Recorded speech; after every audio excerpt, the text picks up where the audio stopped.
Trust You, the Metro Boomin and Future collab album, but I also wanted to do a quick, shout out to Worldwide Whack, the Tierra Whack project she just released 2 weeks ago.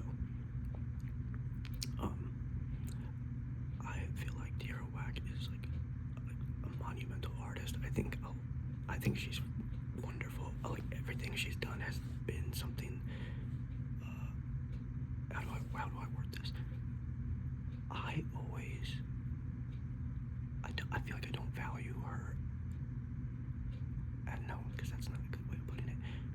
I feel like I underrate her pretty hardcore, even though everything that she's put out I loved, even her singles. Like I've really loved. I just don't think she's put out enough yet in her discography for me to like give her that credit when she releases something new. So whenever she releases, it's like I forget how good she is, and then like I start taking it in, and it's like holy shit, like she's so good. This was her full length. Like this was her first full length album. Because Whack World was kind of like it was like a mesh up. It felt like one big song. I mean, it's like 10-15 minutes, I think, and every single song is 1 minute. That is a great album. If you haven't listened, definitely go listen, but it feels like just one big song. While this album is more complete and it feels a lot bigger for her. I don't know what made me want to talk about this album, but I think it's because she is still so low key.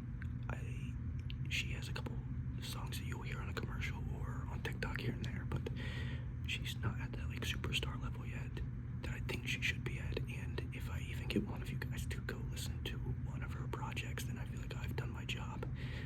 Because I think anybody who gives Tierra Whack any kind of notice or like tries out her music usually like falls in love with one song, and then like from there you just expand on, and like her energy and just what she brings to every single song is like I don't know, it's like one of a kind. Definitely one of a kind. I feel like she is so great. I feel like I'm kind of going in circles. Like when I turn on the camera, I just kind of start talking, especially about things like this, because like I really enjoyed them, and I have so many thoughts in my mind about the albums. But yeah, I feel like I just really wanted to shout out Tierra Whack because I mean this is her second album and her debut like full length album, I would say, and she killed it. Like honestly, it's been such a good year for music already. I don't know how to rank anything just yet, but I liked it almost as much as Schoolboy Q's, and I'm still gonna have to give both of those like a little bit more listening and like really let time settle that out, because I hate really just ranking an album right when it comes out, like within the first week to a month. Like I feel like that's unfair, because I feel like a lot of people who review music are like a lot of people who listen to music don't really digest the music.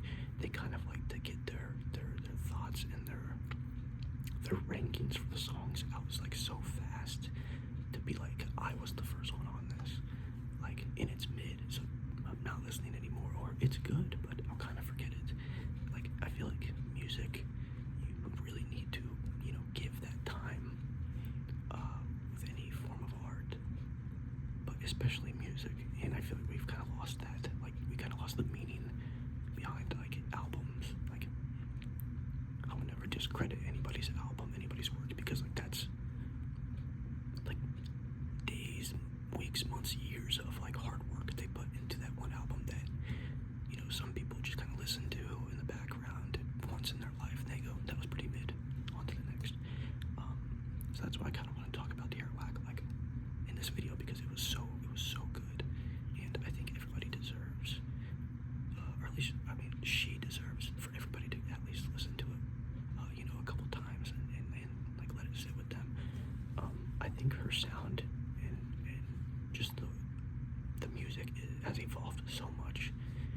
but she still keeps that like that charisma that was in Whack World, her first album. Like that charisma and like that wordplay and that kind of production is still there. It's just like a way more evolved sound now, which is like how an artist is supposed to be. But I mean, with a lot of hip hop artists these days, you don't really see that. Like for example, like Dirk or Baby, or anybody like that. They don't really evolve. And when I say evolve, that doesn't mean they need to like switch everything up. It just means like you can stick to your style and make it sound better each album. Like a lot of people, like for example, for me personally, I really enjoy a lot of 21 Savage in hip hop, and I think his sound is like still the same as it was from like 2016 with like the and why you trapping so hard, like no heart, and like X in that first demo, like mixtape with Metro Boomin. But he's evolved so much in his wordplay and his lyricism, and like he knows what fits him. He knows his genre or he knows his subgenre of rap, and he fills that void, and he's done it greatly. I don't think 21 Savage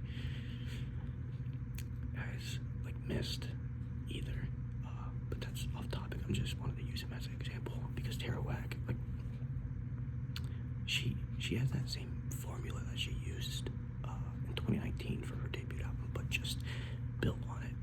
And it, to me, just like I really like that style. It's kind of like alternative hip hop, I feel like, but it was great. I liked a lot of things about it. I think my favorite song is Chanel Pet, which was the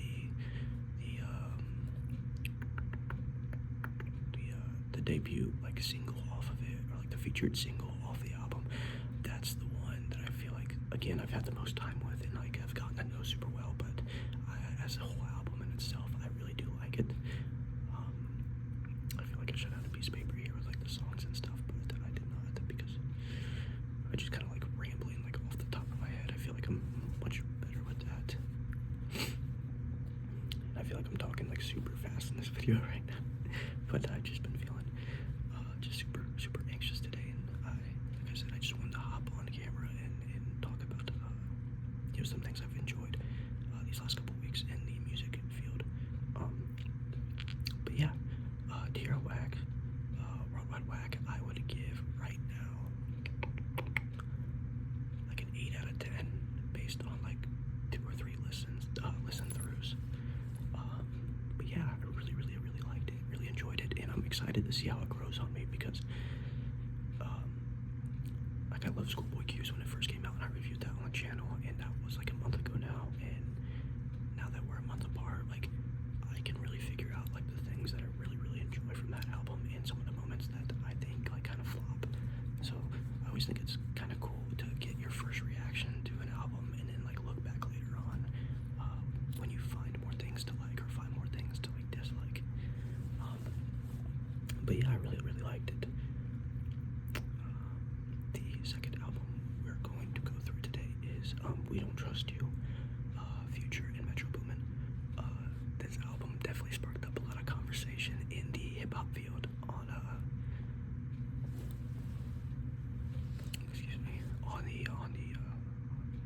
in the hip hop field on like Twitter and TikTok and Instagram, because of the Kendrick Lamar verse. I think people like he clear cut like took shots at Drake and Cole, but I think a lot of people online are taking it a little bit too seriously. Like people are like drawing lines in the sand and making edits of a hip hop civil war. And I actually saw this tweet today, not to throw more shade at Little Durk and Little Baby, but it was like everybody's wondering what side Little Durk and Baby are gonna go on, and like somebody subtweeted it and said like, no one's wondering that. Which I just thought was really funny. I just thought that was really funny. But the Kendrick Lamar verse is definitely like the topic of discussion right now, and it'll probably might be for like the next week or two, especially if Drake or Cole responds. I don't think Cole will respond, but I think Drake's petty enough to get some kind of get back. But that Kendrick verse, wow, man, wow. Here's one thing I wanted to say about the album that has to do with Kendrick. I love when albums come out and the features are hidden, and then like a month later they like add like the actual features on like the Spotify or Apple Music pages, because sure, I would have been very excited if I saw Kendrick Lamar's name, on that song title, but it makes the moment, like, it immerses me so much when that beat flips, and then like it's the goat, it's the living goat, just comes in there, embodies it. Like, there's no like kind of feeling like that. It feels like a very like Avengers Endgamey when I listen to it. Like, I was actually here at work when I listened to it. Oh, there goes the light. When I first listened to it, and I was like screaming to myself, like, oh my god, it's Kendrick Lamar. Like, it's him. Here's Kendrick. Like, legitimately though, like, it's him. Like, he's him. Like, it's the goat. So I just wanted to kind of preface that and just say, like, I love like the hidden features are such like a cool art of like today's age in music. Or for Type Shit was the third song on the album, or the fourth song. But the Playboy Cardi verse coming out of nowhere. I mean, what a generational run he's been on. All the tracks he's released on YouTube have been great. Just the features he's had for everybody too. Popular with The Weeknd, Fiend with Travis Scott, Fucksome, and Carnival off of Kanye West and Ty Dolla Sign's Vultures album, and now with Type Shit on this Metro album. I mean, he's practically untouchable right now, and it really feels like he's getting to that upper echelon of like a Kendrick, Drake, Travis, like those guys. It feels like he's getting up there on that upper echelon, because he has just been on a roll, and that Type Shit verse was so good to me. I think that's my favorite song from the album. That one, or Claustrophobic. But yeah, another big part of this album that I really liked is I'm not a huge Future fan. I would say that I am a fan of some of his work, but I feel like a lot of his albums, they overrun. Like, he'll have 20-25 songs on an album, and that is my most like nitpick, like pet peeve of mine. I hate long albums, especially if you're like a one-off artist who's good at like making one kind of thing. Like Future can't do like a whole story in an album. Future's great for a feature, or like a 10 to 12 track album, and that's it. Like, that's the Future I need. I don't need 25 songs with like 19 skips and 3 major hits, and then 3 that are just like okay, that'll come on sometimes in my car.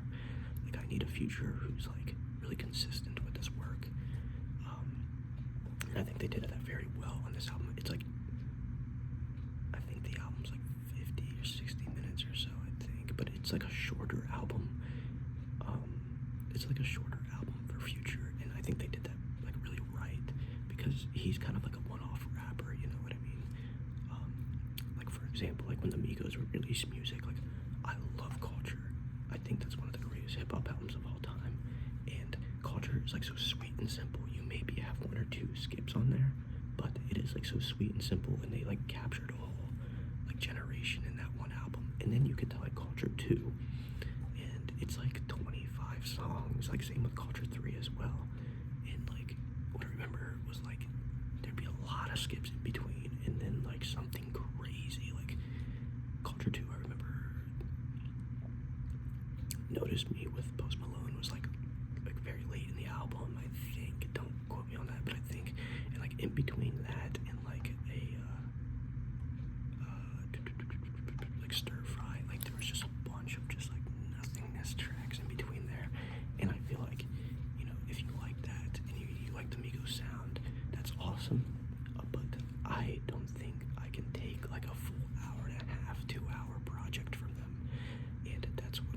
saying here about Future is I think he was used very sparingly on this album, even though it's his, and I think he delivered a lot on this album. Metro as well. I mean, come on, like Metro. I mean, has he ever missed? I like to say I'm very diverse with my hip hop, and I know a lot of like history, but I don't think there's been a producer like Metro Boomin, at least that I've seen, or at least in my generation. Like, you know, Pierre can make some really great stuff, but will anybody actually sit down and listen to a full-length like Pierre album? Like, well, I know he has his own stuff, but like how, like, will that many people really be interested in that? Like they are for Metro. Like Metro is like his own form. Like he's at the top of the charts, you know, like with Savage Mode 1, Savage Mode 2, Without Warning, and then like the Heroes and Villains was fantastic last year for a Grammy, and then this year with this, I mean, dude, he's been on a terrific roll, and I don't think he's slowing down anytime soon either, which is awesome. Whenever there's a Metro album, you know that you're gonna get something great, which is just very nice to have, because a lot of artists aren't like that these days. A lot are pretty hit or miss, especially in terms of like trap rap, or you know, that kind of style of hip hop, mainstream hip hop. Like a lot are very hit or miss, and seeing Metro like stick to his core values, and then like again, he's evolved over time. Like his sound has gotten so much better. It's awesome to see. It's really cool, and I thought the album does its job as a Metro Boomin Future collab album. You know, damn, that Kendrick verse was crazy, man. That Prince lived out like Jack line that's one of the craziest bars I've heard in quite some time, like a couple years. Like that was wild. It's always just so exciting when he comes out of his little hole and, you know, decides to bless us with his presence. Hopefully he's working on another album right now too, because I loved Mr. Morale and the Big Steppers, which I should probably go more in depth about when I do. I'm gonna be doing reviews on the finals. I have about 30 to 40 different vinyl records, and I would like to review. Sorry, people are pulling in. There's like 3 cars, dude. It's like 3 a.m. All right, I'm going to be reviewing what in terms to me is our classic albums, which are all the albums I have on vinyl and record, and you know, I'd really like to do in-depth reviews on those, because they're some of my favorite